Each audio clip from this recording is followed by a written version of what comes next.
Today we're talking about what to do if you climb between V9 and V11, and we're starting right now.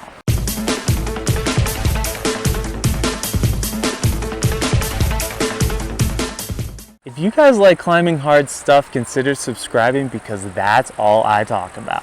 So I did 2 other videos on how to climb between V0 and V5 and then from V6 to V8, and now we're on V9 to V11, and gotta flip my notebook over here. So on the font scale, that is from 7C to 8A. And I think this is really a cool subject for me personally because this is the grade that I climb. And this is the last video in the series that I'm going to do at this time because I have not climbed a V12 or an 8A plus. So I don't want to talk about that because I don't like talking about things that I don't fully understand on this channel, and I hope you guys appreciate that. So for this, very windy out here. We're at Wild Iris and it's really windy, so I apologize.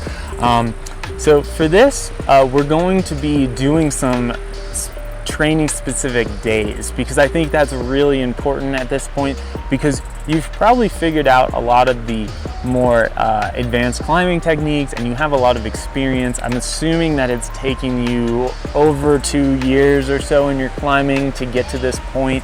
I know it took me about 2 to 3 years before I climbed my first V9, and then V11 was like 5 years. So I've been around the block a little bit now, and I feel like I understand most of the technique side of things. Not to say I can't learn more, but I don't think it's a focus in my training.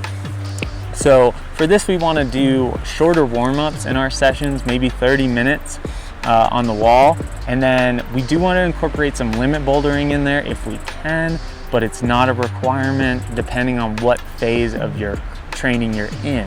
We want to use periodization to actually get the most benefit out of our training. So this is going to incorporate some lighter loads and higher volumes, and then we're going to gradually go to some heavy loads and some low volume training, and then try to recover and go back and try to use this kind of concept of overreaching to basically bring our body into this like hyperdrive state to try to get a little bit of stimulation in these muscles, because we've been working them for so long. They're not going to get stronger fast now. We've all done a couple hangboard sessions and felt really strong, a few years back, and we're like, oh my gosh, I climbed 2 grades harder in like a month. That's not going to happen anymore. So we need to take a more methodical approach to it. So I would say that as a boulderer, power endurance is going to be based on your specific goals, and I assume at this point you will know if power endurance is a problem in your bouldering, and if it is, train it. If it's not, do not waste your time and effort on it, because you want to focus all your energy on getting stronger and more powerful. So for hangboarding, I would highly suggest doing max hangs and not repeaters, just because I feel like max hangs you're able to get more stimulation out of your fingers. But if you like repeaters, go ahead and do repeaters. That works as well.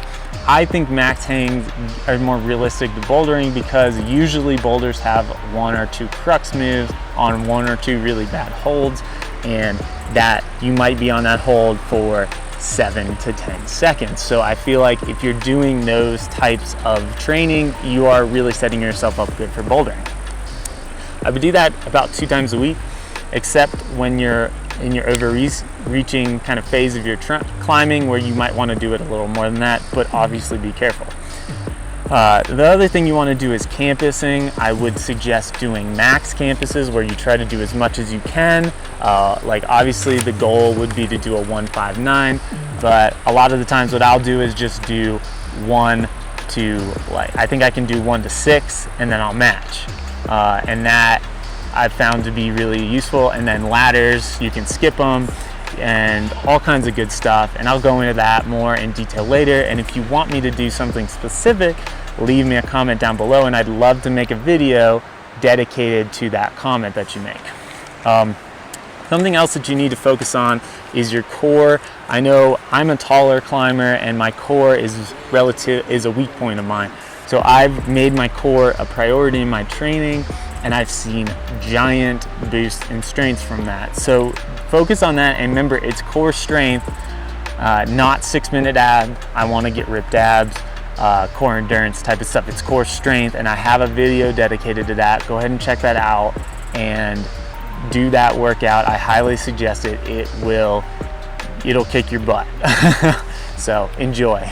The two traditional weightlifting exercises that I've done personally in my training for climbing is deadlifting and bench pressing, because I feel as though deadlifting can really help your core, your lower body, and your back muscles a lot, and that's something that's super important when you're on steeper stuff, which typically hard boulders are steep.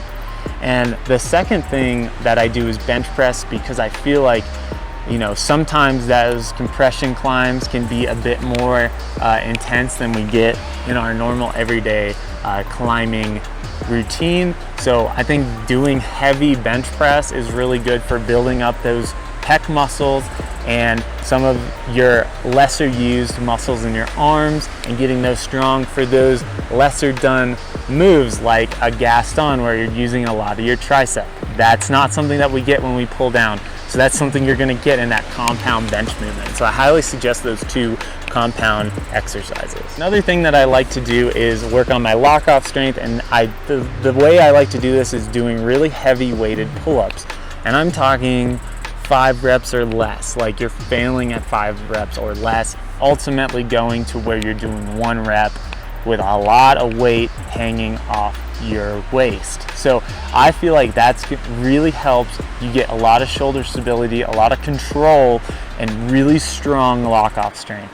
Another thing that you want to do is do a lot of antagonist work, because your muscles are going to be really strained right now, and you've been climbing for a while, and you do not want to get injured. So do those antagonist training exercises. I will make a video on this in the future of what I personally do, but there's other resources out there on the internet that I will try to link in the description below to give you guys a good starting point. So like I said, I'm not suggesting what to do for above a V12 and an 8A plus, because I don't have experience with that, but I would say that you could probably use similar techniques to this if you are in that range.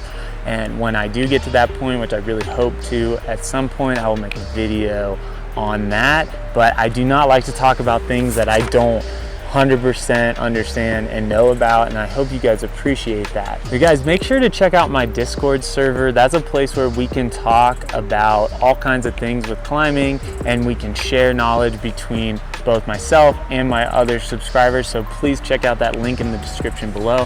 Thank you guys so much for watching this video, and I will catch you in the next one.